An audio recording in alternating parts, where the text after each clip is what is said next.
Қайырлы күн, құрметті көрермен. Бүгін біз Қорқыт Ата атындағы Қызылорда университетінде қонақтамыз.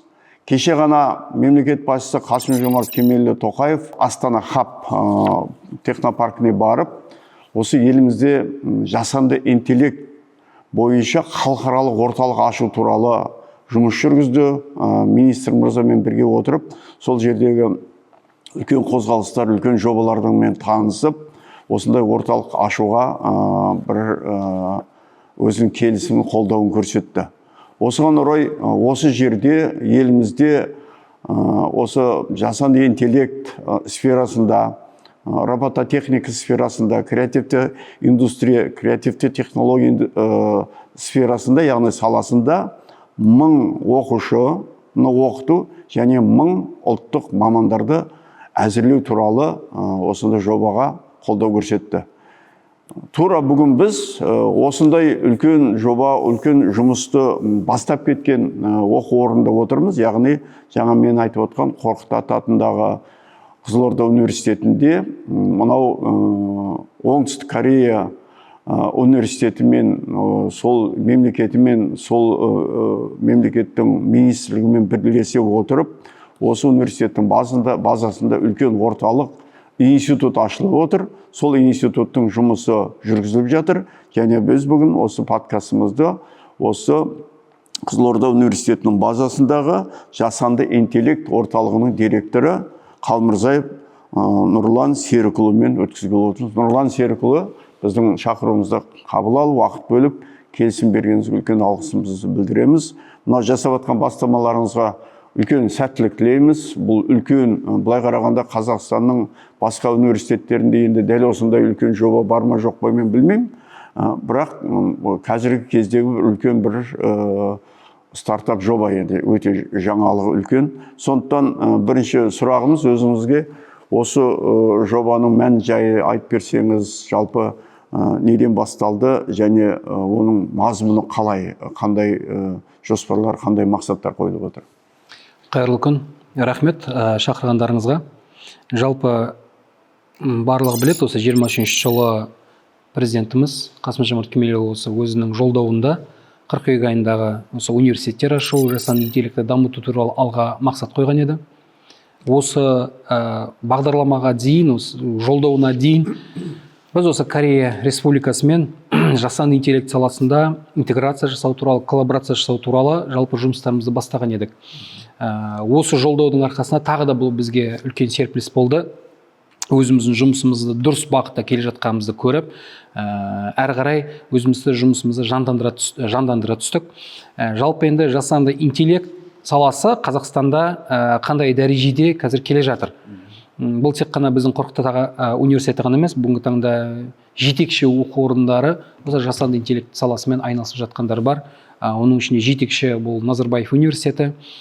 Сол жерде үлкен институт құрылған, жасанды интеллект институты, ол жерде үлкен лабораториялар бар, үлкен инфрақұрылымдар бар. Міне біздің де бүгінгі таңда алға қойған мақсатымыз тек қана осы инфрақұрылымдардың барлығы тек Астана мен Алматыда ғана емес, осы региондарда да жинақталып, өңірлерде де дамыту бойынша осы алдымызда мақсат болды. Және бұл тек қана біздің ғана мақсат емес, бұл өзіміздің министр Саясат Нұрбековичтің де алға қойған, яғни өңірлерді дамыту бойынша үлкен жоспарлары. Бұл жерде өздеріңізде үлкен картаны, біздің министрліктің картасын көрген шығарсыздар. Әр өңірді белгілі бір шетелдік университеттермен барлығымен бірлестіріп жатыр. Бұл жерде біздің Қорқыт Ата университеті, оңтүстік өңір Қорқыт Ата университеті, Корея Республикасының университеттерімен біз бірлесіп әртүрлі бағдарламалар жасап жатырмыз. Бұның ішінде мінекей жасанды интеллект таңдап отырған университетіміз Сеул Тех университеті, Сеул ұлттық ғылым және технологиялар университеті. Бұл университет өзінің кезінде осы өнеркәсіптерге мамандарды дайындаумен үлкен профильді университет, осындай айналысып жатқан халықаралық рейтингтерде өзінің орны бар. Бүгінгі таңда негізгі саласы өнеркәсіптердегі ақпарат технология, оның ішіндегі жасанды интеллект бар. Осы IT мен жақындасу салаларын үлкен дамытып келе жатқан Кореядағы белді университеттердің бірі.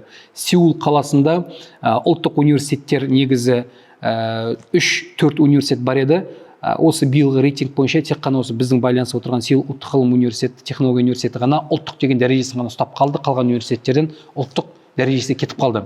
Бұл не деген сөз? Бұл Сеулдағы бірінші университеттердің қатарына енді деген сөз. Жалпы бұл салада енді бізге көп сұрақ қойылады. Неге Сеул, неге басқа емес? Және бұның білім бағдарламасының Қазақстанда қандай айырмашылығы бар деген сұрақтар қойылады. Енді біз осы 1,5-2 жыл болды енді олармен тікелей байланысып отырғанымызға. Бізде бұл жерде 2 жобамыз бар. Сеул ұлттық ғылым және технология университетімен байланысып отқан бірінші жобасы Люпик жобасы. Люпик жобасы Корея Республикасының министрлігінен бөлінген арнайы бізге арналған бюджет. Бұл бюджет 7 жылға арналады. Бұл бюджетте біздің инфрақұрылымды жаңарту, біздің білім бағдарламаларын жаңарту, бұл жерде біздің сабақ беру үдерістерімізді, процестерімізді жаңарту, барлығын осы Сеул Техтің методологиясын, іс тәжірибесін бізге енгізу осы 7 жыл бойы осындай үлкен проектіміз бар. Бұл проекттің ішінде енді 190 компьютер, 8 сервер, үлкен жасанды интеллектті өңдеуге арналған лабораториялар, жасанды интеллект лабораториясы, робототехника лабораториясы, дрондар лабораториясы, осындай лабораториямен қамтамасыз ету негізі көзделген. Екінші жобамыз Сеул Тех университетімен тікелей бұл қос дипломды бағдарламамыз. Қос дипломды бағдарламаны біз биылдан бастап іске асырамыз, Құдай қаласа. Біз қазір 25-26 оқу жылына біз қазір жұмыс істеп жатырмыз. Студенттер қабылдайсыз. Люпик жобасы бойынша біз 4 мамандықпен жұмыс істеп бастаған едік. Бұны біз бірлескен білім бағдарламасы деп атаймыз. Яғни бағдарламаны Сеул Техпен профессорлармен отырып бірге жасадық. Бұл жерде 4 жыл бойы студенттер біздің базамызда оқи береді. Бірақ 3-ші курс, 4-ші курста белгілі бір тілдік дәрежесі IELTS 6-тан асыратын болса, және Korean Topic дейміз, Корей тілінің деңгейі 3-тен асыратын болса, және GPA-лері жақсы болатын болса, біз ол балдарды Кореяға жібере аламыз. Академиялық ұтқырлықпен. Ол Кореяның бюджетімен жібере аламыз. Жылына 20 студентті жіберу біздің бюджетте осы жобаның бюджетінде қаралған.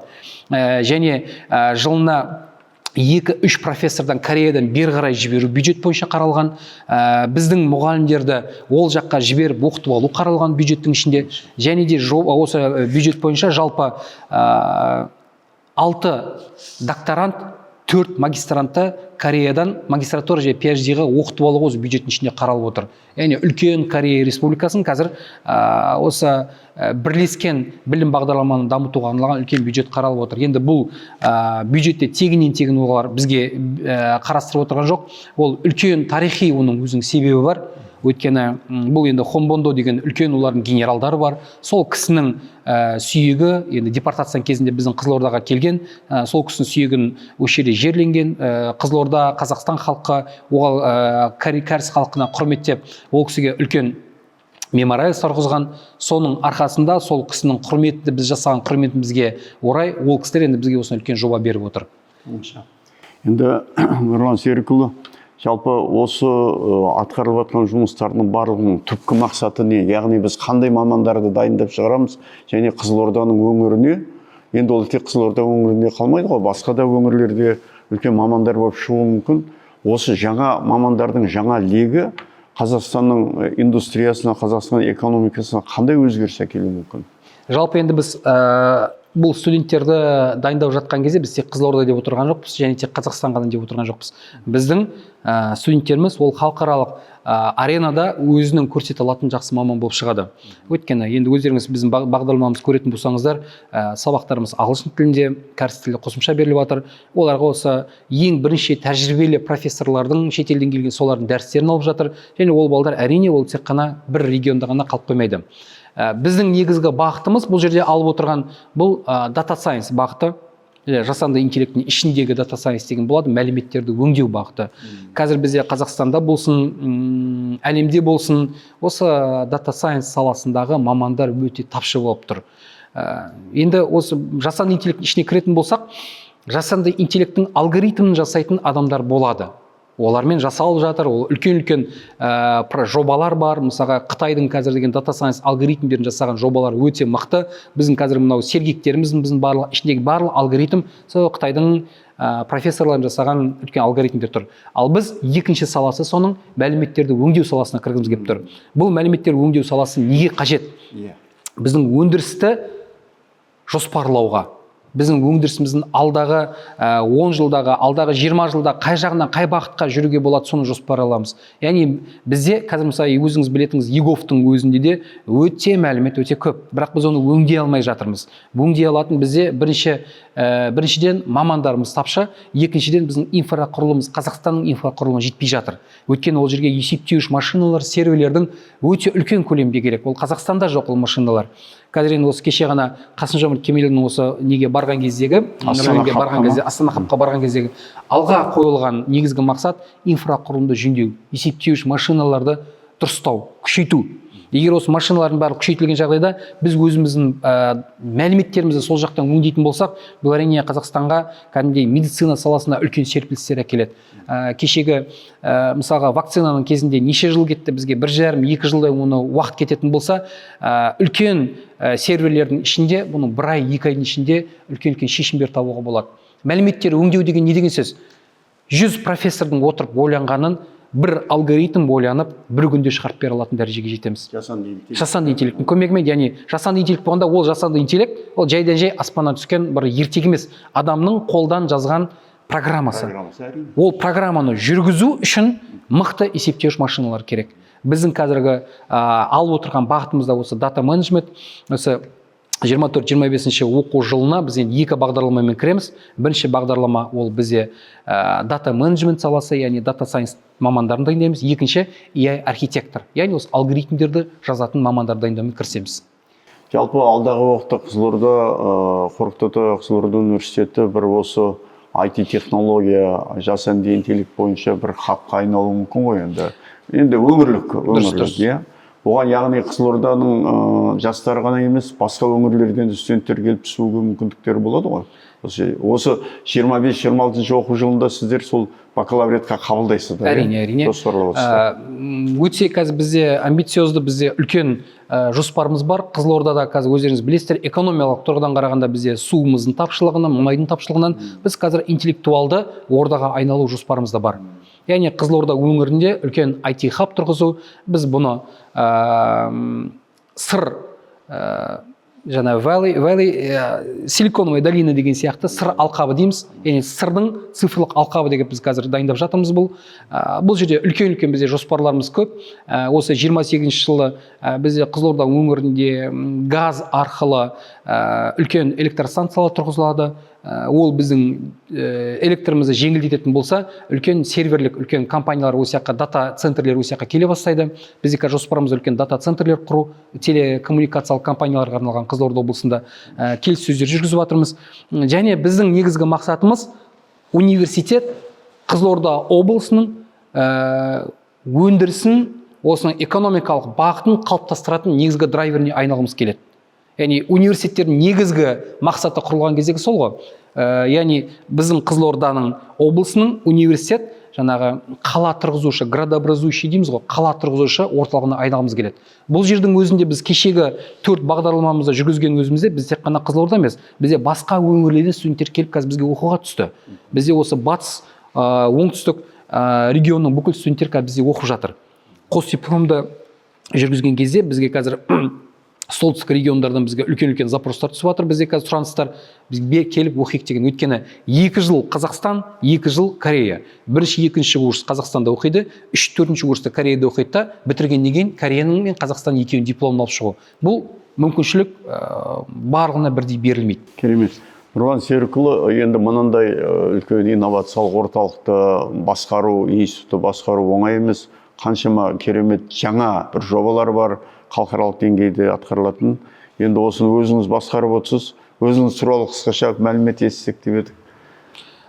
Мен өзі Қызылорданың тумасымын, Қорқыт атаның түлегімін. Осы жерде компьютер сайенс мамандығын бітірдім кезінде. Бітіргеннен кейін Ресейде сол жерде білім алдық, аспирантурада оқыдық. Ол жерде кибернетика мамандығында. Оны бітіріп болғаннан кейін Қызылордаға келіп, өз еңбегімізді сіңіріп жатырмыз. Осы ғылым саласындағы негізгі бағытым экономикадағы ақпараттық жүйелер, соны оңтайландыру, автоматизациялау, осы электрондық үкімет, электрондық платформалар, осы бағыттағы негізгі салам осы жер. Керемет. Сізге үлкен рахмет. Мұны өте тамаша ақпарат бердіңіз. Енді қазір бір уақыт болғанда осы институтты аралап, егжей-тегжейлі танысып, ақпаратты толықтырамыз деп ойлаймын. Сұхбат бергеніңіз көп рахмет. Аман сау болыңыз. Сәттілік.